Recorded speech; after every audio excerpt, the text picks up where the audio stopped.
হিমেল হাওয়ায় বাড়ছে শীতের প্রকোপ। উত্তরের জেলা নওগাঁয় কনকনে ঠান্ডায় জনজীবনে নেমে এসেছে স্থবিরতা। দিনের অনেকটা সময় সড়কে হেডলাইট চালিয়ে চলাচল করতে দেখা গেছে যানবাহনগুলোকে। সূর্যের দেখা পাওয়াও কঠিন হয়ে গেছে।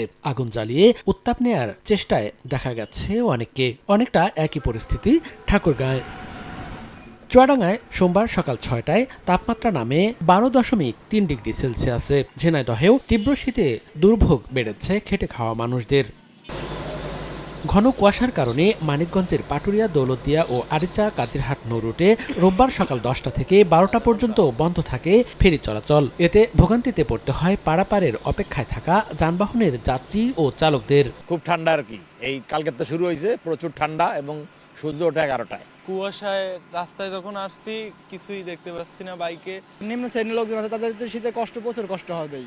এদিকে তীব্র ঠান্ডায় বাড়ছে শীতজনিত রোগের প্রকোপ। কুষ্টিয়া জেনারেল হাসপাতালে সর্দি, কাশি, শ্বাসকষ্ট, ডায়রিয়া নিয়ে প্রতিনিয়তই আসছে রোগী। শীতজনিত রোগের জটিলতা এড়াতে বাড়তি সতর্কতার পরামর্শ দিয়েছেন চিকিৎসকরা। মনিরুজ্জামান প্রান্ত, সময় সংবাদ।